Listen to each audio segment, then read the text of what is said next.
Do you need a break? You read my mind. Come with me. Hello, everybody, and a happy feast of St. Nicholas, because I'm recording this on the eve of his feast on December the 5th. This is kind of the Dutch equivalent of Santa Claus in North America and other countries in the world. We have another saint that is helping us to unpack presents and eat lots of good stuff.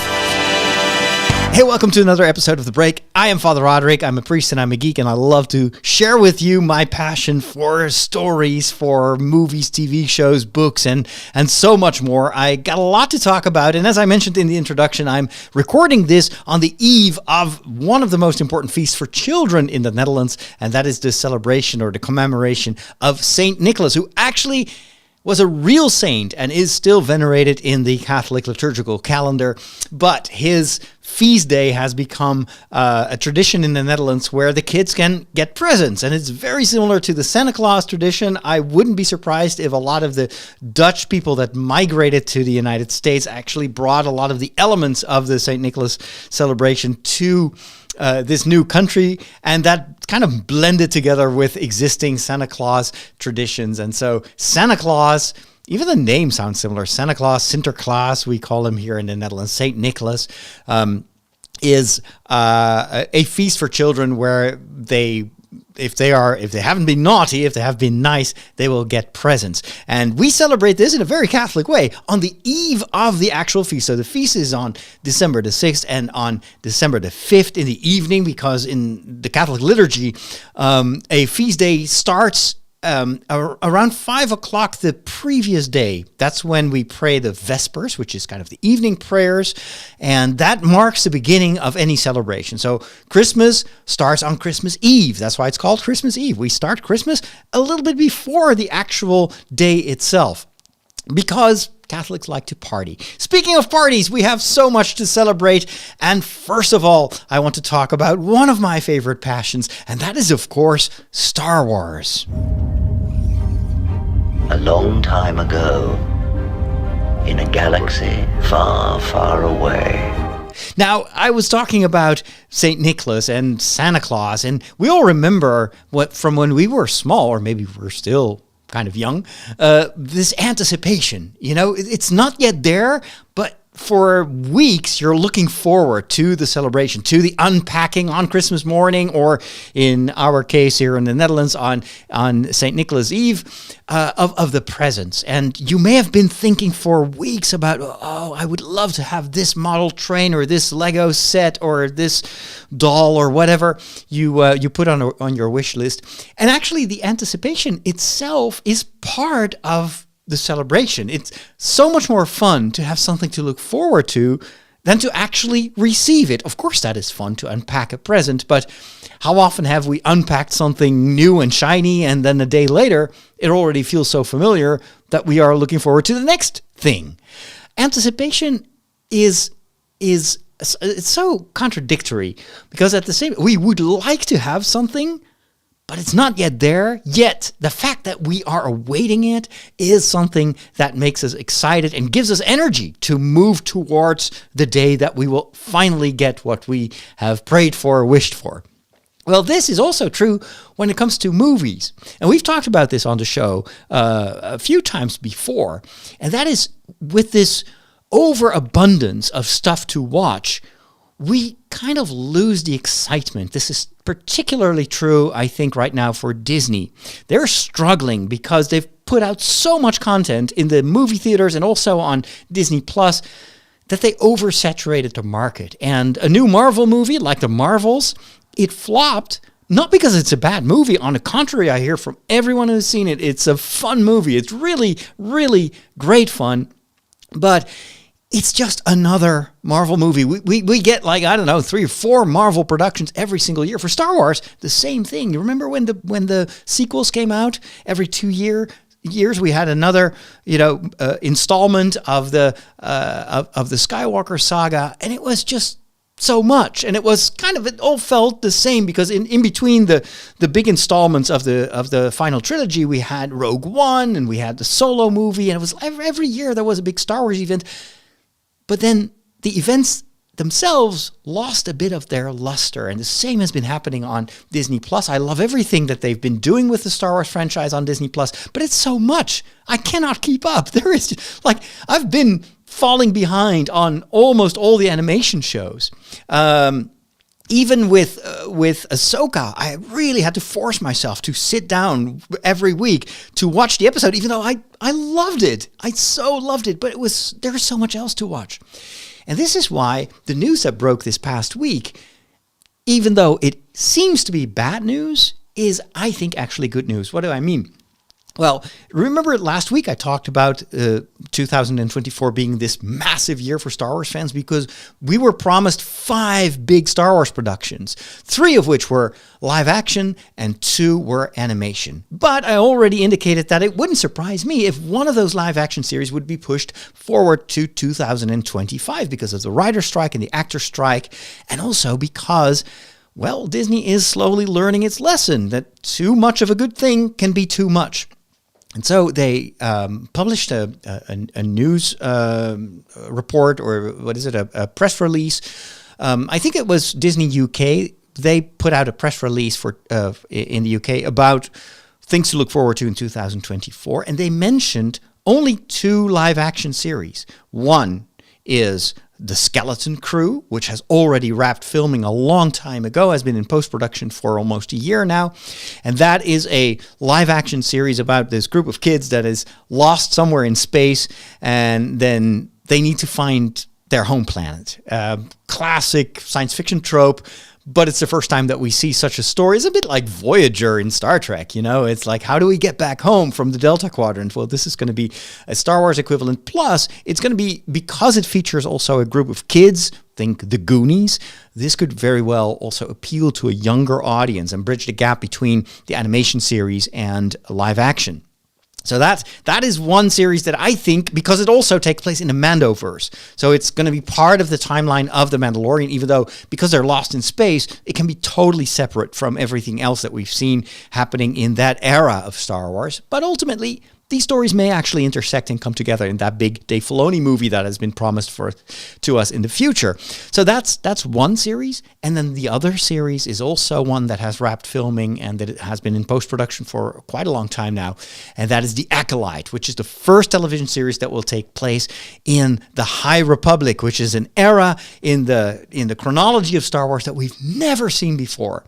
And I've mentioned before that I had some trouble getting into the books and the comics that were produced and that all feature stories about Jedi in the prime of their order. You know, it's like the golden age for Jedi, and it's a relatively peaceful time, but there is just one big enemy, the Nihil, I'm not sure how you pronounce it, which in Latin means just nothing, the nothingers, the nothingness, which is a big threat. And so, of course, you need a problem. You need an issue. You need an enemy. So that's the Nihil, and then the Jedi have to somehow protect the universe against that evil group of aliens. So the reason that I had so much trouble getting into those stories was that it doesn't feature one family or one group of people that we follow. No, it's like all these different disjointed stories. The comics tell totally different stories from the books, and even the books are sometimes featuring similar characters, but every book is its own story, and it just felt very disjointed. I really missed some guiding characters that would kind of represent me in that universe and show me the world, let me discover that whole era of Star Wars chronology from their perspective. However, something has been very beneficial lately, and that is me rereading some of the comics that are taking place during the High Republic times. And so I've got a subscription to Marvel Unlimited, which I renewed just recently, and that allows me to read all the Star Wars comics that came out. And they have a pretty big collection now, I think 2 or 3 years worth of comics that are based on the High Republic era. And so I've restarted. I tried to read them and I couldn't get into them at first. Now I'm finally in like issue number 4 and it starts to click. And I start to really be engaged in the story. So I'm excited that The Acolyte is going to take place in that era because I want to get to know that world. I want to get into those stories. It was just so difficult because only books is not enough for me. I'm a visual guy. I need to see things. It needs to feel like Star Wars. And so hopefully that will be also kind of a gateway to all the existing stories. And that will open up more Star Wars. The more, the merrier, of course. So the one announcement that was missing in this press release was Andor. It's not mentioned at all. They do, I think, mention the Bad Batch. And then, of course, there's also the Tales of the Jedi, although that is just a series of shorts that barely counts as a separate season. But it means that Andor probably, which I already presumed last week, has been pushed forward to 2025. Is that a problem? No. Why? Because I think this is good for Star Wars. We need something to look forward to. And Andor has been such a kind of a slow burner. And it's gathered an audience over time. And I think that a lot of Star Wars fans still haven't seen Andor. They may have seen Obi-Wan and Mandalorian, maybe the Book of Boba Fett, but not Andor. And I think this will allow Andor to gather an even bigger audience so that when it finally launches, maybe in the first half of 2025, that will be a massive hit. And I think it deserves it because it's quality Star Wars. And then the other thing that they could do in 2025 could be another season of The Mandalorian. Why not? So I'm thinking this is good also because this whole anticipation and looking forward to something that is not yet there is, I think, very essential to Star Wars. Star Wars in itself as a story is a story about hope. And in that respect, I've mentioned this before in my videos. Star Wars is, to a certain extent, a Christmas or an Advent story, because it's all about the promise of this Savior, the chosen one, that will one day bring balance to the galaxy. This is the George Lucas equivalent of the messianic hope for a Savior. And it's hope that emerges in desperate times, because this hope is born in the middle of a war, several wars. It's Star Wars. In the middle of these wars, a new hope begins. This is what Star Wars is all about. This is, I think, why it appeals to me, is because we need stories of hope, because we live in similar times in our world. The world is now full of wars, full of misery, full of dire prospects. And we need these stories to tell us that is not all there is. We are allowed to hope. We are allowed to have this anticipation of better times ahead of us. Because if we lose hope, if we forget to dream about peace, about a brighter future, then we become cynical and life becomes miserable. And, well, if I look at the weather outside over here in this part of the world, it's cold and it's dark and it's gloomy. The darker it gets, the more I hold on to these stories of light and hope. And for me, Star Wars embodies that. This is, I think, why in the past, the new Star Wars movies would be in theaters around December.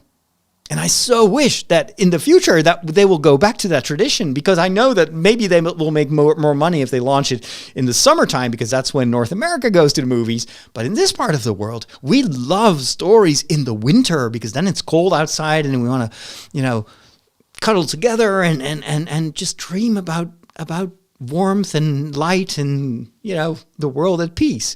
So thankfully, we do not only have Star Wars as a story to give us hope in these times. This is why I'm a Catholic, It's because we celebrate Christmas on the darkest day.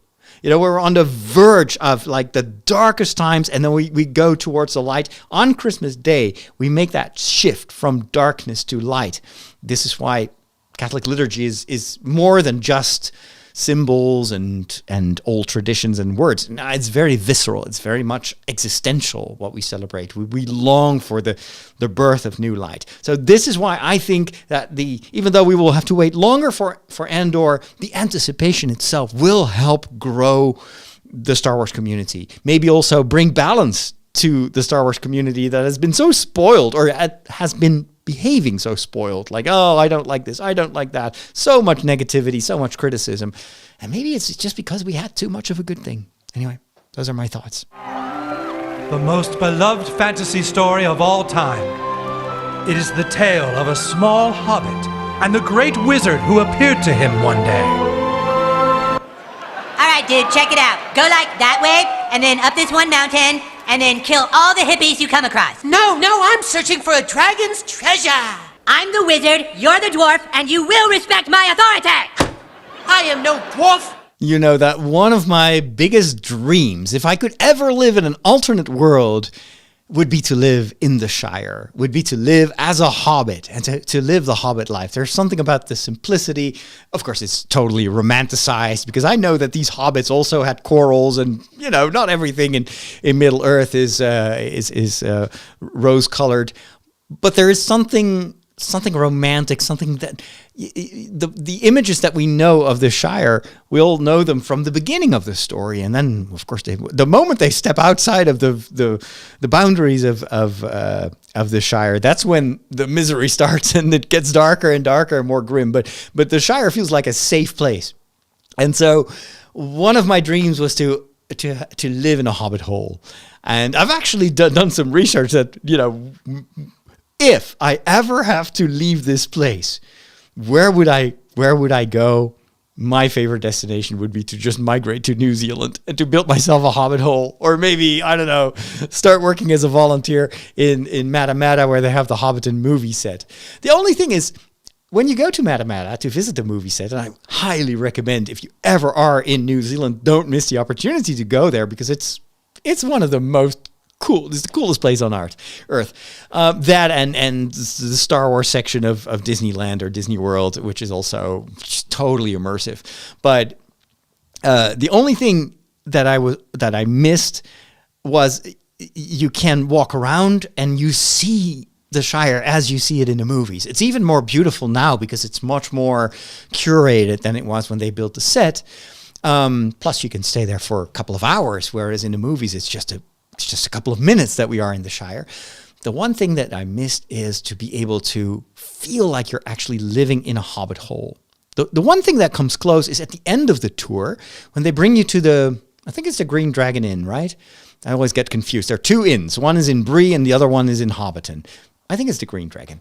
But anyway, you can go into the Green Dragon Inn, and that the inside is very similar to a hobbit hole, but it's a little bit too big. They do have a hearth, and you have the chairs and the domed ceilings and everything, but it's still made at human scale. You never get the impression that you are, as a human, visiting this small hobbit hole. Well, all that is now about to change, because I think a few days from now, they are opening a real hobbit hole. In fact, you will be able to visit the interior of Bagshot Row. Now, what is that? What's the address? That, of course, is where Sam and, what's her name? Gosh, now it escapes me. Anyway, Sam and his family live. And this has always been part of the Hobbiton movie set. You could see the yellow door, and they built that place, and they used it in the movies. But we never were able to go inside. Well, what they did was they dug out. They probably demolished, like, the entire hill.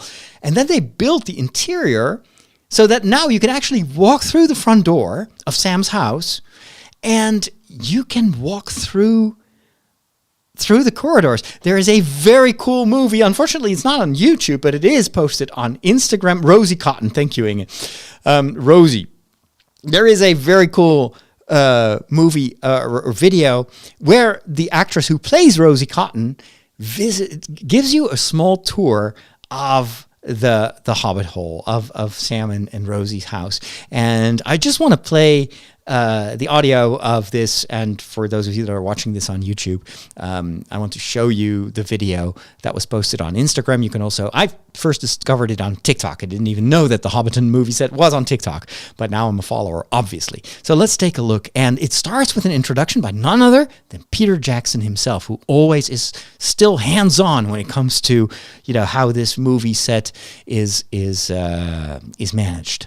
So let's take a I'm look. thrilled that people can go inside a hobbit hole now. It's a terrific culmination of a huge amount of work. It was something that Russell and I have been talking about for years as a concept, and for it to finally happen is almost unbelievable, but it's not unbelievable really because it's due to just hard work. A massive amount of crew care and love went into these hobbit holes, and so I think you'll find that you feel that as you go through. It was very important for us that you get to go through a hobbit hole and it feels lived in. It feels like the hobbit, whoever lives in there, has just gone down the road to go to do some shopping or go to the marketplace, and but we'll be back very soon. And so you really are looking at a lived-in place. I love the round corridors. There's something nice about round doors and round corridors. You know, square lines with corners are sort of abrupt. We made sure that these hobbit holes have the same level of detail that we would expect to see in any hobbit hole at all. That's what we wanted it to be, a satisfying journey from one end of the hobbit hole to the other, in the front door and out the back door. And to really give people the feeling that, you know, wow, wouldn't this be a cool place to live? It's built by people who care, and for that I thank everybody. I think the whole team very, very much. I'm so pleased to have it finally open and for the public in the future to enjoy. Oh, that music alone. I love it. I totally love it. So that's a small video. This is just the first in a series of videos that they published. So I don't know why they didn't post the Rosie Cotton one here on Instagram, but if you want to look up the account yourself, maybe they're spreading this out over the coming days, go look at on Instagram for Hobbiton Tours. So Hobbiton Tours. That's where you will be able to find this video, and hopefully in the near future also the other ones. And otherwise, just Google it, and you'll probably also find it. But oh my gosh, I am so excited. Let's move on to another story, a totally different story, but also a universe that I love to dwell in. And just recently, I've been addicted to it. I've been catching up on three seasons that I haven't watched yet. And then, of course, there's a new series of specials. I'm talking about our favorite Time Lord, Doctor Who.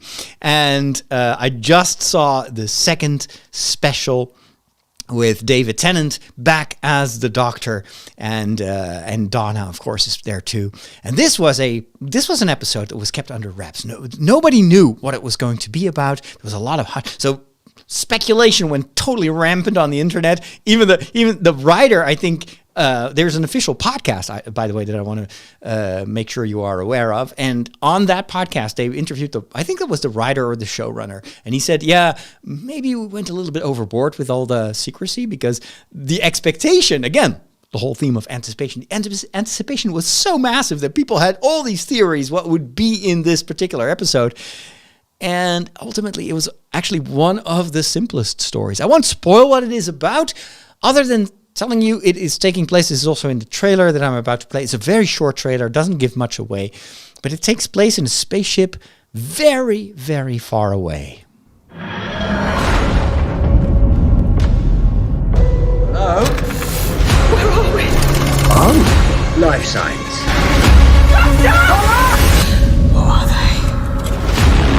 Who are they, Doctor Who?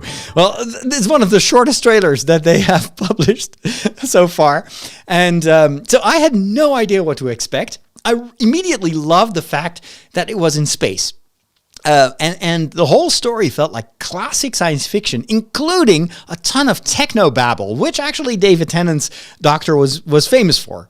He just starts hitting buttons, and there's an amazing behind-the-scenes series that they're currently producing or publishing on the official channels of Doctor Who, which you can also find on TikTok and on YouTube, where you see David Tennant, the actor, being shown around on the new set of the TARDIS. They even show you how they made this. This is the biggest TARDIS set that they've ever built.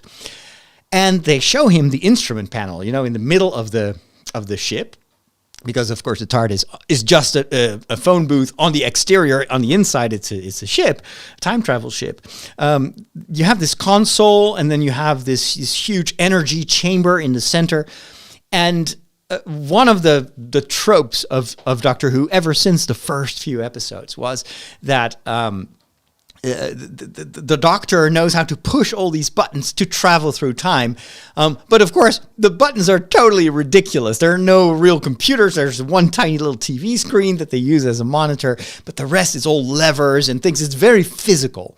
And David Tennant, I think, like no other Doctor, was able to make you believe that he knew what he was doing, and just to see the sheer joy of the actor to push all those buttons and to discover that there was actually a coffee machine as part of the console on the new Doctor Who TARDIS. It was so funny.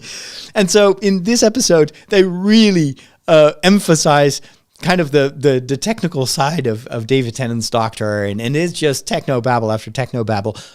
But it's so over the top that it becomes funny. So the other thing that I would like to say, and I'm not going to spoil much else, is that this entire episode only features 2 actors. And well, it's the Doctor and Donna. And that's it. And it's only in the very last minute that we will see some other actors, one of which is kind of mixed feelings about that, because the actor is actually deceased. How do you say that? Died not so long ago. And he's been part of Doctor Who for a long time. So that was emotional, and I was very glad that they kind of honored his contribution to Doctor Who by showing him. But most of the episode feels very small. It's almost like a stage play inside a spaceship, but it's done so well. And there was one thing, so I'm thinking of maybe doing a couple of short videos with my thoughts, or maybe this is one of the things that I've done for a while, is to record some standalone podcast for my patrons with story secrets. So it's kind of like the audio equivalent of what I do on TikTok. It's like, have you seen this? Well, this is what it means. Doctor Who always like incites questions like, okay, so what is the metaphor here? What's the story that the writers want to tell? Now, of course, there are plenty of other podcasts that do that very well. Of course, The Secrets of Doctor Who on SQPN that I started way back when in years ago, and it's still going very strong. It's actually stronger than ever. So definitely check that out. But sometimes I just have these, like, I won't be able to talk for 1 hour about Doctor Who, but every episode I have some thoughts that I would like to share. So maybe I'll put out an audio file for the patrons. Just look for Story Secrets in your feed. So one of the things that kind of triggered me intellectually was this concept that this spaceship is actually not just anywhere in the universe. No, it is actually, as the trailer says, and I'll just play the audio here. This is the edge of creation.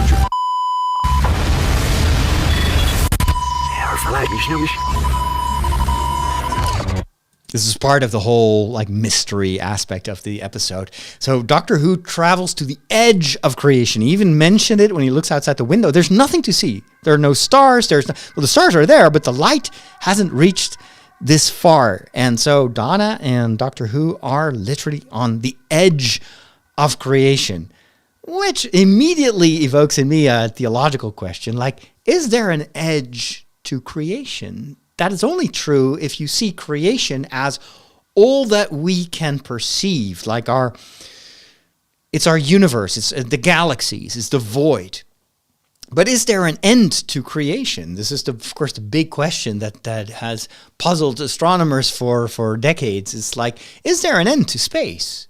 And how would you define that? Because if there is an end, that means there is something beyond. If there is something beyond, then that is also part of creation. So it's this theological conundrum that is insolvable, at least from our perspective. But if you look from what we call in philosophy and theology, the metaphysical aspect of it, then the edge of creation is nonsensical, because creation is what is, and what is beyond creation, what is not created, is the being itself of who we are. Everything that is metaphysical. So the existence, the being of everything that exists is beyond the realm of our physical world. So when God is defined in the Christian tradition as I am who is, and this has been explored in medieval theology, and notably by St. Thomas Aquinas, but this was a concept that already existed and has been developed further. It's the whole idea that you should never confuse, and this is where a lot of the theological confusion comes from with people when they think about God, is they portray God in their minds as another being. They think of an old dude with a beard. And let's be honest, in our iconography, that's how we portray him. It's like this white dude with a beard. And something also in our mind tells us that can't be it.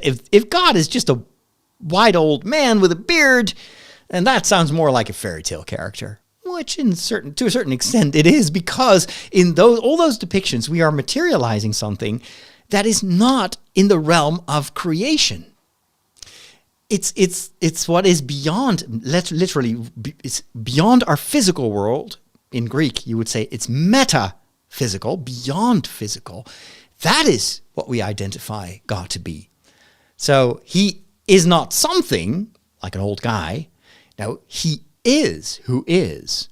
But it gets very complicated. But anyway, this is a discussion that I found very intriguing. Like, okay, so if God is metaphysical, what does that mean? Can you really say that, there's an edge to our creation, and if you go beyond that, you're stepping outside of the physical realm? Then what is beyond what is? Hey, lots of philosophical, how do you say that? Like insolvable puzzles. And I like it. This is, for me, is what science fiction is all about, is asking the question that normally in our stories we don't ask, because we tend to tell stories in a familiar setting. This episode of Doctor Who takes us way beyond any type of story that we are familiar with. Now, we also got a very cool, very brief preview of next week's episode, and I also would like to touch upon that. Now we're going to wrap up.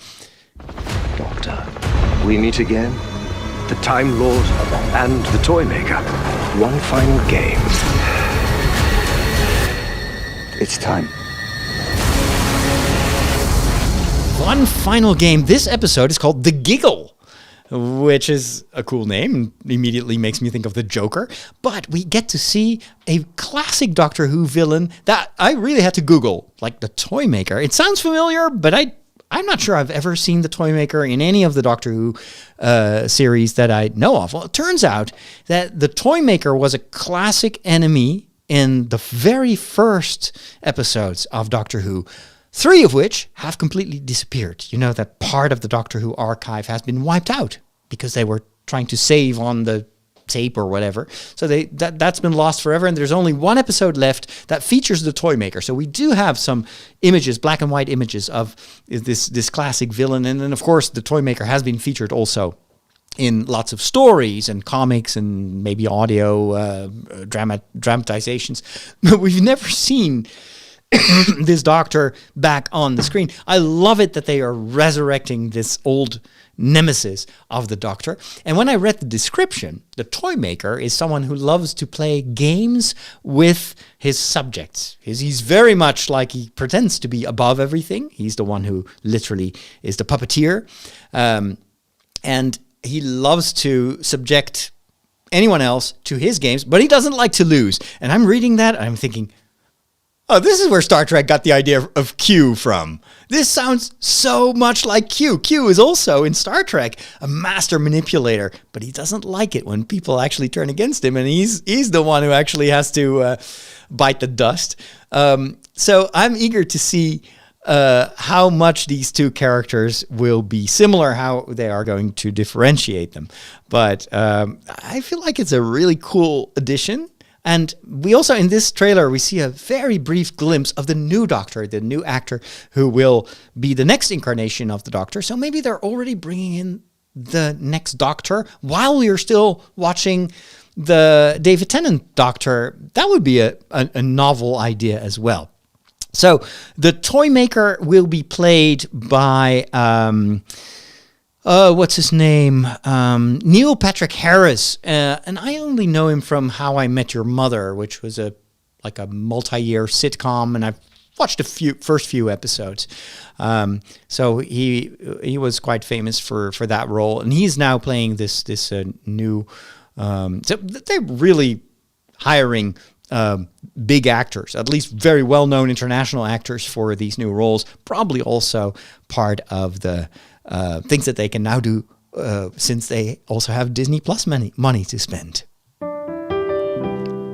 And with that, ladies and gentlemen, it is time to wrap things up.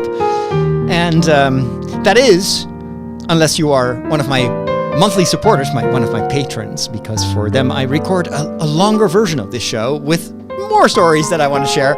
And it's very easy to get access. And I would highly encourage you, if it's possible, to join my Patreon community. You know, it's not that much. It's $2.50 per month. But all these small donations really help me to continue this ministry and this mission. I love doing this, but I have to pay my own bills, and I depend on you to be able to continue the next year. We are at the beginning of our winter campaign, and it seems like an impossible challenge. We have to somehow raise twice as much donations as we've had this year so far, and that's just for operational costs to keep the engines running. This is a call from my heart. I really hope that my community will be there for me, and so I can be there for you next year. So take a look at patreon.com/Father Roderick, and I'll do my best to make it worth your while, and to give you more and more content next year to enjoy. Thanks in advance, and we'll talk soon.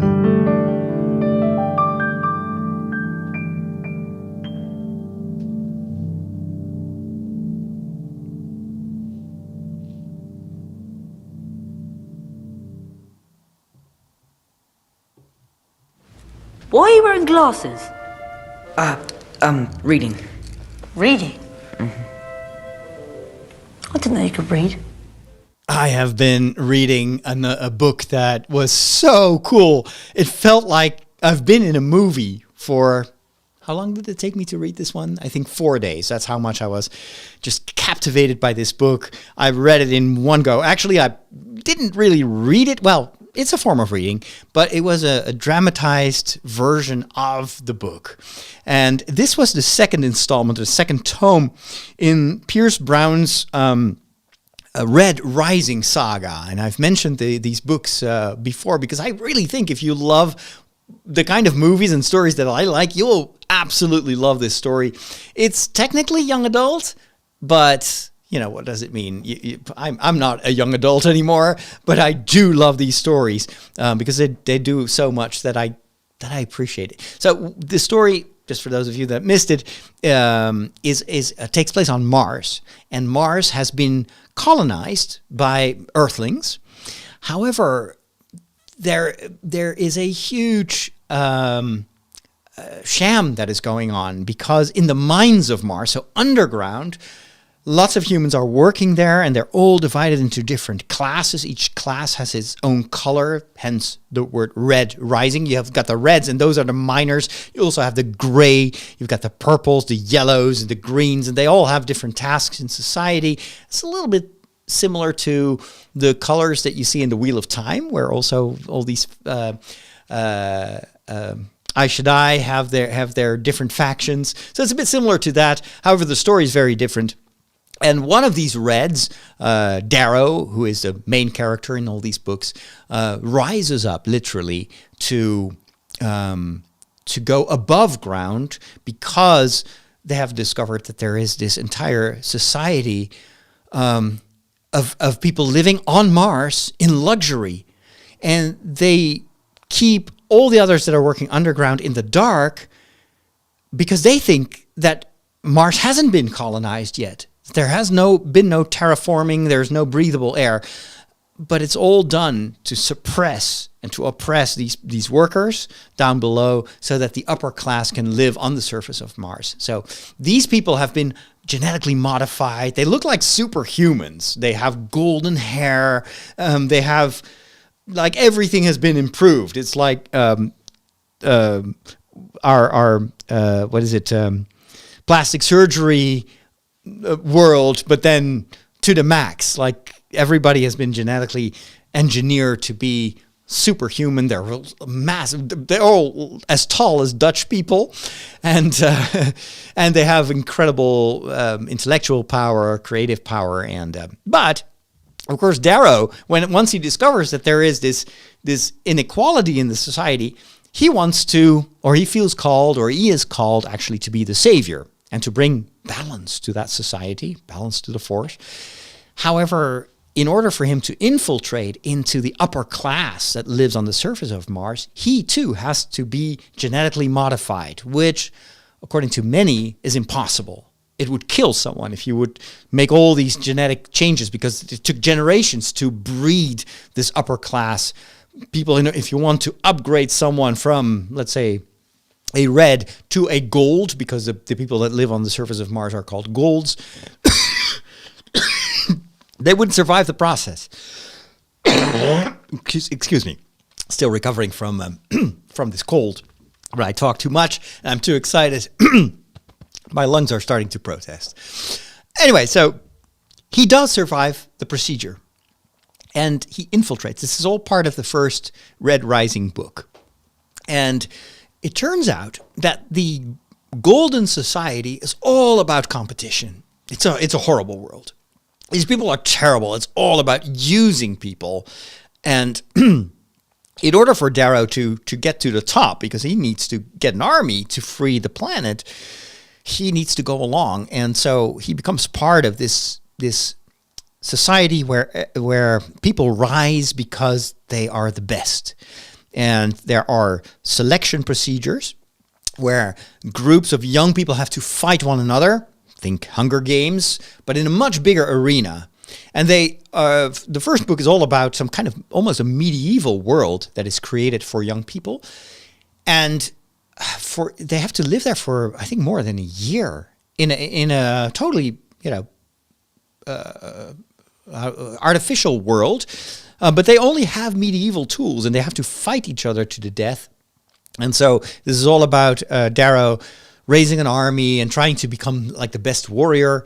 And then this next book that I've read, which is The Golden Sun, is all about, once he has gone through that first phase, he now has to, try to get to the top of that high society. And at first I was like, well, they already told this story in the first book. How is Pierce Brown going to develop this?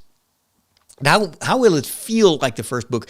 And he does something that the Hunger Games also does very effectively. They do bring back this whole competition, but they put it in a different context. Just like in the Hunger Games, every book and every movie has its own Hunger Games. It's a repeating thing. Here, it's the same kind of competition, but it's now in a different place. And the book starts off in space with a big space battle.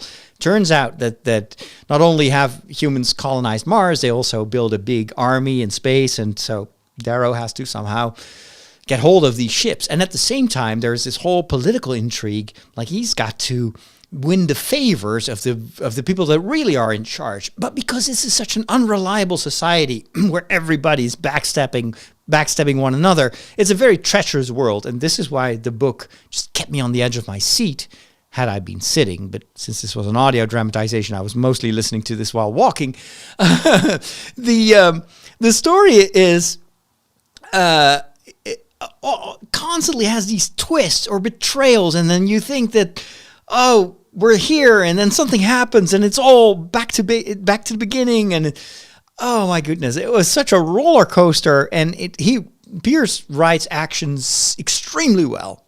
It's definitely on par with Brandon Sanderson. The difference with, like, let's say a Mistborn saga is that here it's all action, and it's interrupted by moments where, well, in all these wars and all these battles, Darrow is constantly put in situations where he has to make moral choices.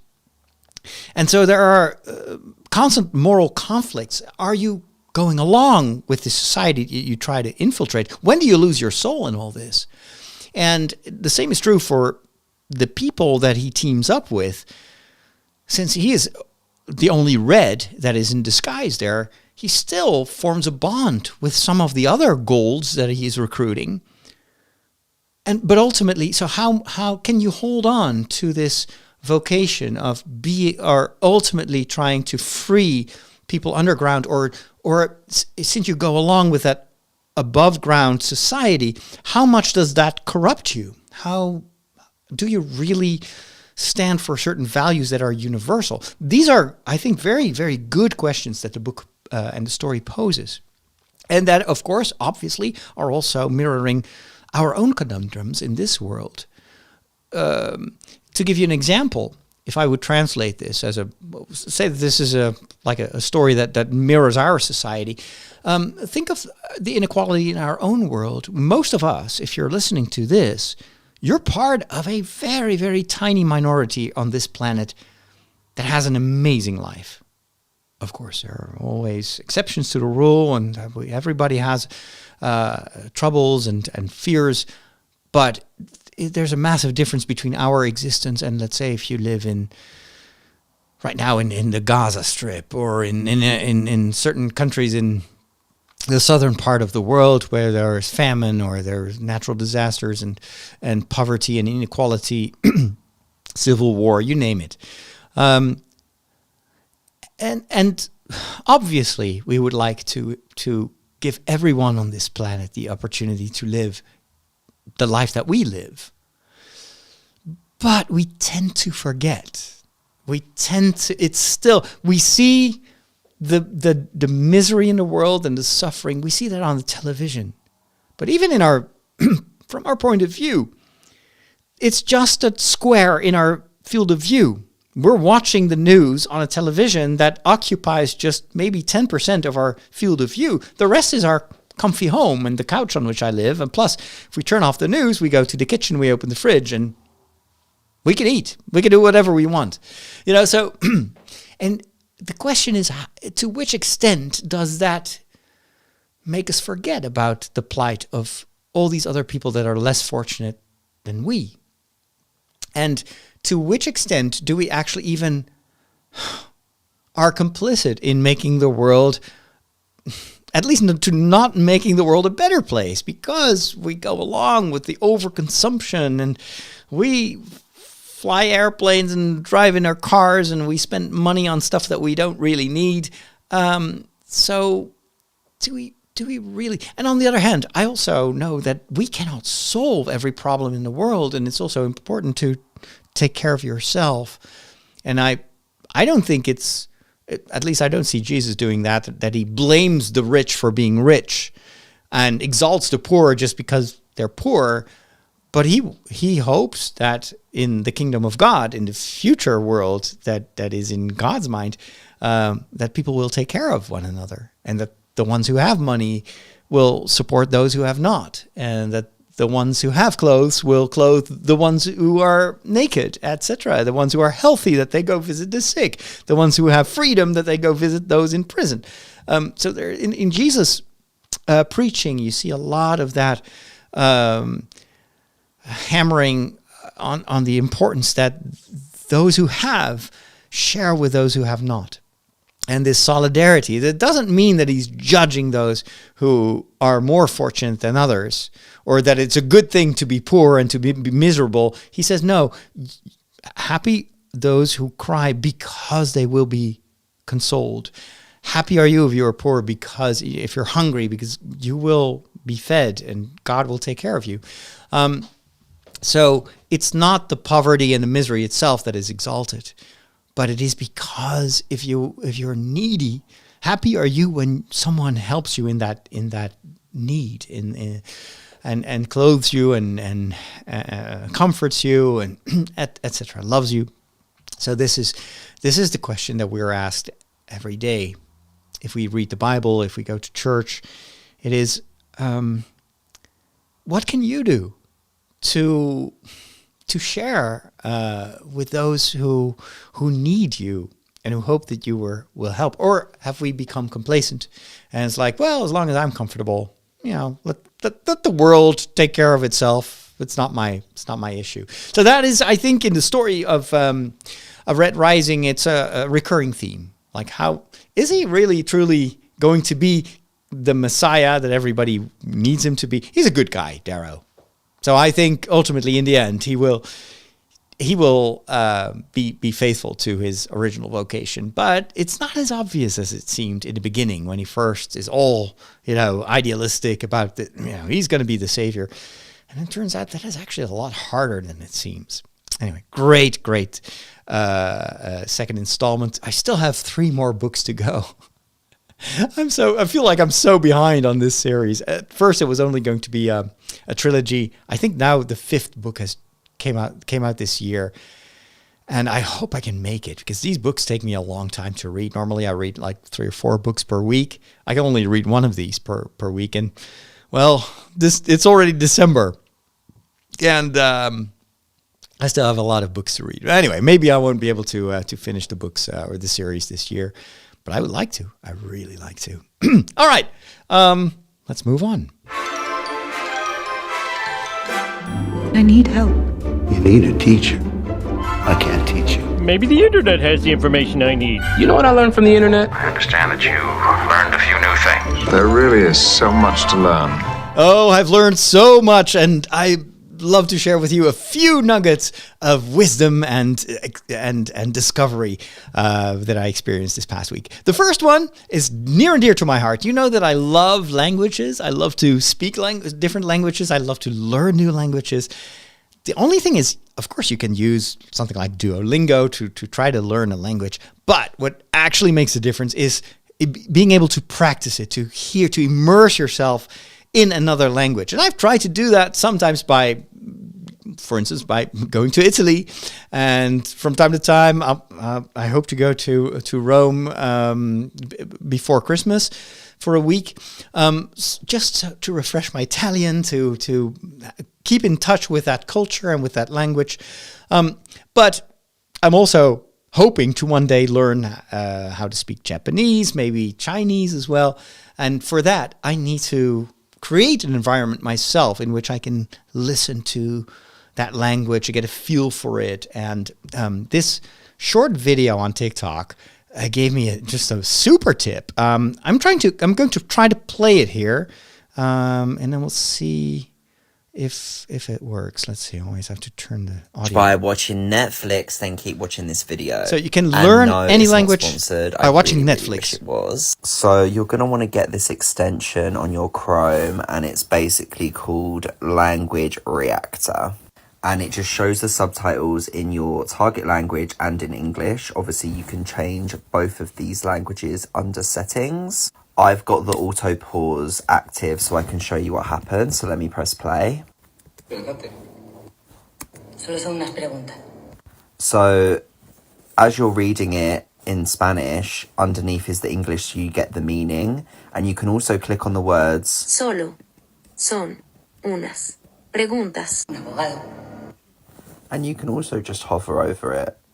And it says, with your parents and a lawyer. And you can click on it. Abogado. Abogado. So it's like a supercharged captions plugin.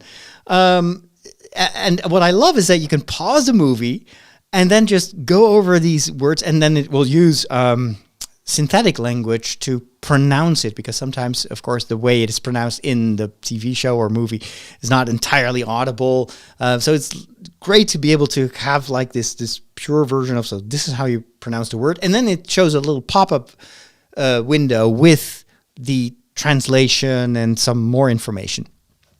And this is what I've been waiting for, because I think that I'm obviously, since I live in the Netherlands, very used to reading captions. And I wouldn't be surprised that if reading both captions at the same time will help my brain make connections between these different words. Now, of course, obviously, it's not one-on-one, because sometimes in Spanish, for instance, you would invert words. You start with a different word than you would do in English or in Dutch. But on the whole, since captions are usually short phrases, it's very easy for my brain to make the connections. And I'm pretty convinced that the combination of reading these two versions of the same word and then hearing it and then seeing the context in which these words are used is so much more for my brain to hold on to, and for my memory also to form around. This is how I've learned to speak like French. When I was studying in the French part of Belgium, not only hearing the language every day, but to hear it in a context, to see what it was about. This helped me to learn that language and to just get a feel for how the melody of the language is. And there are still words every once in a while when I flip the switch to French. I sometimes do that. I think I've mentioned this before. When I pray in French because that's my native language when it comes to prayer. I learned to pray in French, so I don't want to switch to Dutch because it feels like weird. Why would I speak Dutch to God, who obviously speaks French? At least my French listeners know exactly what I mean. Yes, God is, of course, French.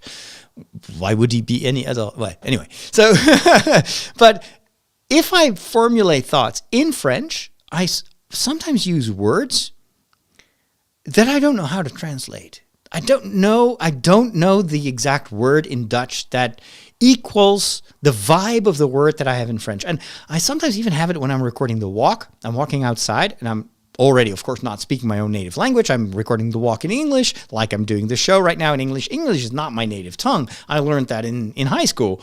And there are moments where I cannot, for the love of God, come up with the English word for something, but I know the French word. I don't even know how to say it in Dutch, but it is a word, it's something I want to say, and the only true way for me to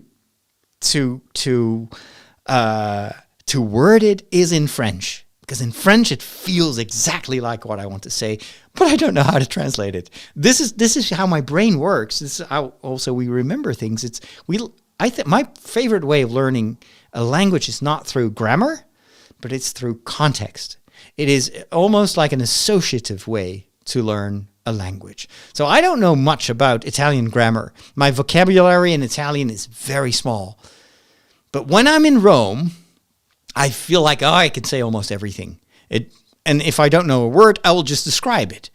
And I feel at home because my brain just switches to an Italian world. And it's like a child who doesn't know that many words, but you can still combine all these words to make clear what you're thinking.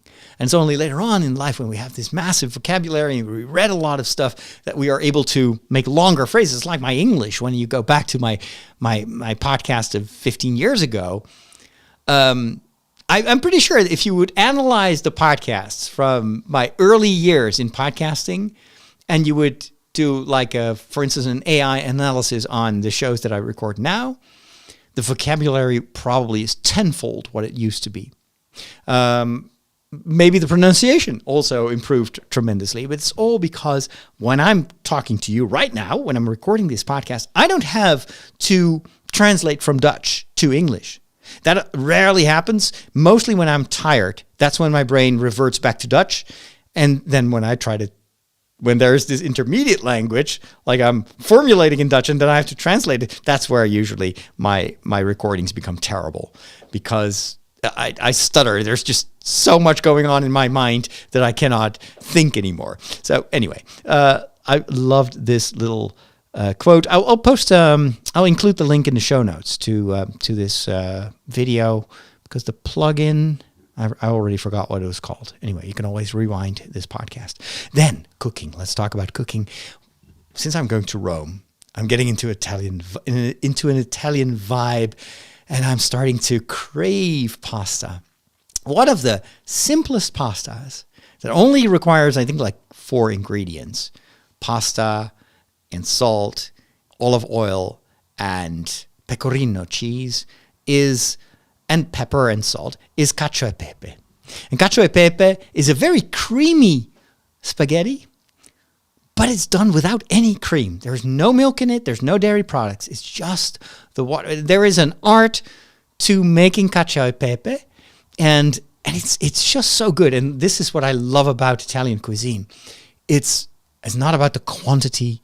It's about it's this specific way to make it. So I found this video, which is like a 1-minute manual on how to make cacio e pepe. Let's see if I can play this. Will it play? Or is it going to? Yeah, I think there we go. Make cacio e pepe, you need just a few ingredients. For the best result, you're gonna need fresh and authentic ones. Let's see how to make it, starting cooking your pasta, because to move forward in the recipe, you're gonna need cooking water. While pasta is cooking, heat up some good olive oil and add pepper to it, so the flavor is gonna be even stronger. Now it's time for the cream, so start grating a lot of pecorino romano. It's never enough. Add pepper and cooking water to your pecorino and then whisk it with energy. You don't want any gray in it. Your sauce has to be creamy and uniform. Now pasta should be ready. Add it to olive oil and pepper, adding some cooking water, and mix it until the water evaporates, leaving the starch. At this point, out of the fire, complete everything, adding the cream and mixing again with energy. Now pasta is ready, just serve it and take a second to look how beautiful it is. Cacio e pepe really is a great example of how Italian cuisine can bring out amazing flavor from simplicity. Isn't that amazing? So it's just pecorino cheese and salt and pepper, olive oil, and spaghetti. That's it. But it's all about the execution. It's making that roux and then putting everything together, not using any cream, but you use the pasta water in order to emulsify the whole thing. This is what I'm going to try to make tonight. Actually, I'm so hungry right now. All right, so I need to wrap this up because I want to cook. Anyway, you can accompany me, of course, on my trip to Rome. And I'm still kind of brainstorming what exactly I'm going to do. But since you're part of my patron community, this could be one of the perks, just go along with me on my trips. This is what I did in London. We had this special section on the Discord server, and every day I posted photos and sometimes short video clips so that you could kind of remotely partake in the trip. Maybe I'll do something like that. And if you have any ideas or maybe some specific requests, by all means, let me know. You know how to find me. I always think that sharing these experiences and these trips makes them so much more valuable, also for me, because it gives me a reason to walk around and to take photos and film. So anyway, that's still ahead of us. I wish you a very blessed beginning of Advent. Thank you so much for your patronage. And of course, you heard my pleas for help when it comes to the next year. I have no idea how to make the financial situation solvent for my mission, but I do believe that this mission is so important to so many people. So I'll just try to trust God's providence, and of course, thanks for your help.